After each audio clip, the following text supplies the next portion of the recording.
की वृत्ति को नष्ट करके पाप आचरण करवाता है। इसलिए भगवत मार्ग में चलने वाले उपासकों को घूस लेने वालों से जो प्रतिग्रह दान लेना है उनसे बचे। खूब खुली बात है। ये जो अन्याय अधर्म करना पैसे के बल से सीख गए हैं, अपने पद का दुरुपयोग, ऐसे लोगों से जो दान लिया जाता है, ऐसे लोगों से जो अर्थ लिया जाता है, वो केवल पाप विचार बढ़ाता है, पाप आचरण बढ़ाता है। इसलिए बहुत सावधान। देखा महाप्रभु चैतन्य देव से जब महाराज प्रताप रुद्र बड़े महाभागवत थे, उनके दर्शन करने की बात सामने रखी गई कि वो दर्शन करने आना चाहते, तो उन्होंने कहा तुमने क्या समझ रखा है?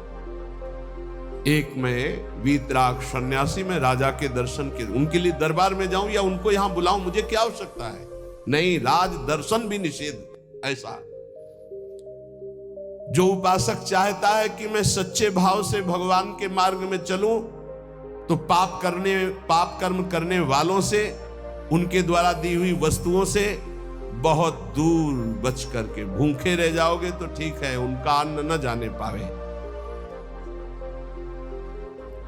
ईश्वर भक्त अदृश्य परमात्मा की इच्छा का अनुमोदन करता रहता है और वह देखता रहता है कि मृत्यु हर समय हमारी प्रत्येक श्वासों को गिन रही है। इसलिए वो सर्वांग सुंदर होने पर भी अपने शरीर का राग नहीं रखता और तपश्चर्या के द्वारा, शरीर के द्वारा भगवान को प्राप्त कर लेता है। ईश्वर के सिवा दूसरी कोई भी वस्तु मिलेगी वो टिकाऊ नहीं होगी, परिवर्तनशील होगी, नाशवान होगी। मनुष्य जीवन प्राप्त करके ईश्वर को प्राप्त करना ही खास वस्तु प्राप्त करना है। बाहर से निर्धन देखने वाला उस नाम जापक को नहीं जानता कि कितना बड़ा धनी सर्वलोक महेश्वर भगवान को अपने अधीन किए रहता है, जो निरंतर नाम जप करते हुए बाहर से निर्धन रहता है। तुम बाहर से निर्धन दिखते हुए अंदर से महान धनी हो यदि नाम जप करते हो, और ये बाहर से जो धनी दिखाते हैं अंदर से खोखले हैं, इनके पास अहंकार गर्व के सिवा कोई सच्चिदानंद बात नहीं है।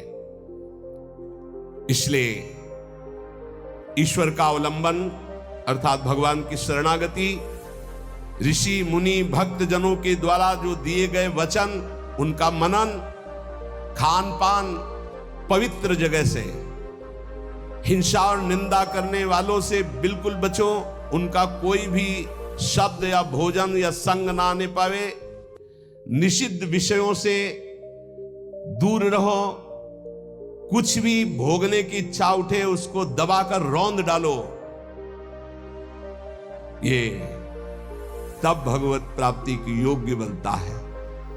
जो महात्मा आचार विचार परायण होकर धर्म में चले हैं उन्हीं के अनुसार चलो। सत्कार्यों में स्थिति प्राप्त करने के लिए उन महात्माओं का अनुसरण अत्यंत आवश्यक है।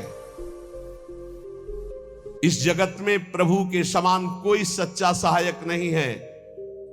मूर्तिमान प्रभु के सहायक स्वरूप ये महापुरुष जन है, इन्हीं का आश्रय ले लो, इन्हीं के पीछे चलो तो सतमार्ग का दर्शन हो जाएगा। सतमार्ग पर चलाने के लिए ही पहली पीढ़ी जो हमारे गुरुजनों की है उसका अनुसरण करना है। महाजनों गतेन सपंथा। संसार केवल फंसाने वाला है, महापुरुष ही केवल मुक्त करने वाले हैं। कल एक भगत कह रहे थे, हमारे पिताजी ने कसम खवाया कि वृंदावन गए तो तुम्हें हमारी कसम है, हमारा मरा मुख देखोगे। कसम का मतलब ये।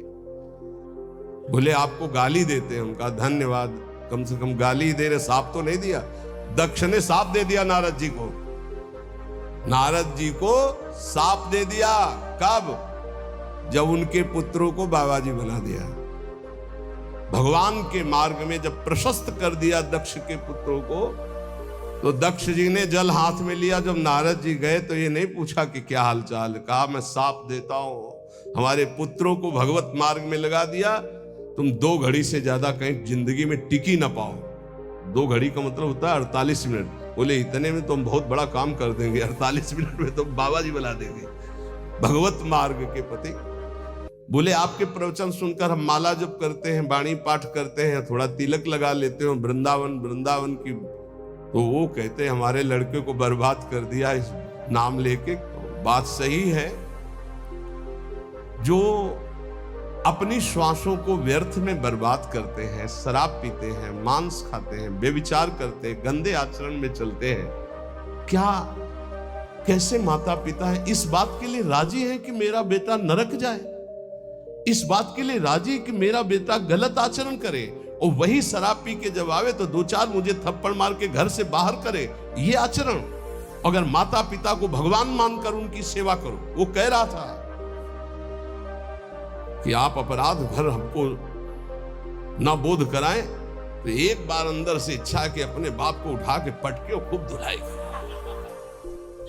तो हम कहा अगर हमें मित्र मानते हो तो एक शब्द भी कटु मत बोलना। गुरु मानते हो कि नहीं वो तो तुम जानो, दोस्ती के लिए तो हम हाथ फैलाते हैं, हम हित मित्र हैं। अगर हमें मित्र मानते हो तो ऐसे माता पिता के रोज पैर छुओ, उनमें भगवान की भावना करो और मेहनत करो, लेबरी करके भी कमाओ और उनको खवाओ पियाओ। और वो जब हमारी निंदा करे तो कान में अंगुली डाल लो और अपने सतमार्ग में चलो। बड़ा विचित्र समय है। जो माता पिता प्रथम गुरु कहे गए हैं,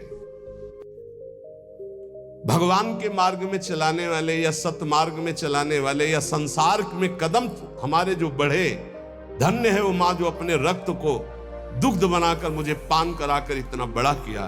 धन्य है वो पिता जो मेहनत करके हमको पढ़ाया लिखाया।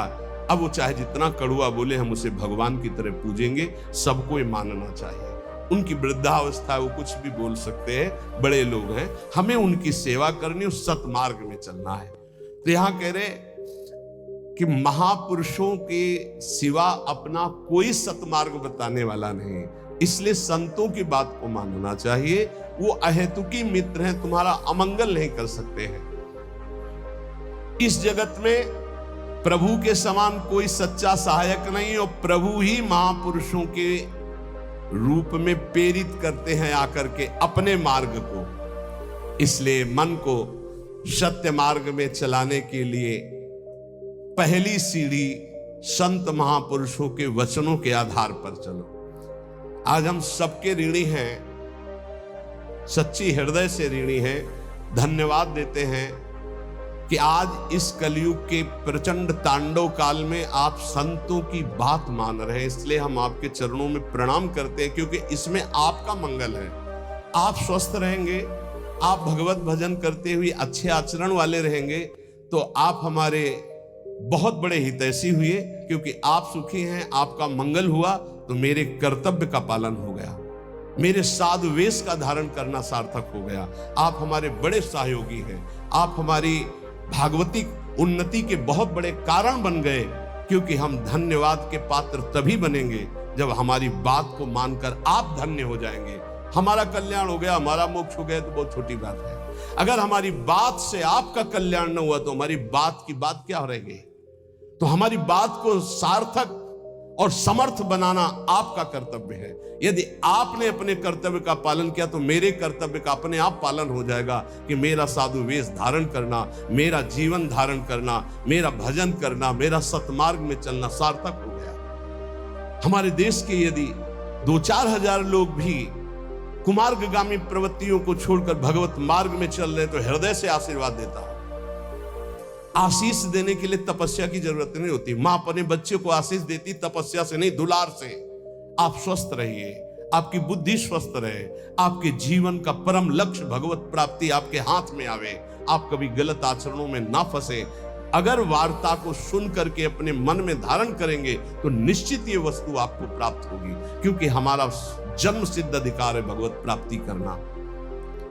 जो संतों में पूर्ण श्रद्धा रखते हैं, अध्यात्म विषय में चलना चाहते हैं, उनको परमात्मा साक्षात्कार निश्चित हो जाता है। जो संतों में पूर्ण विश्वास करते कि ये जो कह रहे हैं सत्य, कभी भी अगर दान शब्द का आया है तो मन का दान कीजिए, श्वासों का दान कीजिए, अपने जीवन का एक एक कर्म भगवान को समर्पित कर, ये शुद्ध बातें परमार्थ की। अगर कभी दान पुण्य की बात चली तो पहले कह दिया है कि शास्त्र में लिखा है इसलिए पढ़ रहा हूं, हमारी आस्था इस पर नहीं है। हमारी आस्था का विषय हर श्वास भगवान नाम स्मरण हो, यही जीवन का परम लाभ। भगवान श्री कृष्ण चंद्र जी कृपा करके वर्णन करते हैं कि जब साधना अवस्था से सिद्धावस्था में उपासक पहुंचता है तो उसकी स्थिति क्या होती है? बोले यदृच्छालाभ संतुष्टो द्वंद्वातीतो विमत्सरः समासिद्धाव सिद्धौ च कृत्वापि न निबध्यते। अपने आप जो कुछ भगवान की इच्छा से व्यवस्था हो जाती है उसमें वो संतुष्ट रहता है सिद्ध पुरुष। तो साधक को सिद्धों का अनुसरण करना चाहिए। जथा लाभ संतोष सदा काहू सो कछु न चाहोगे। बहुत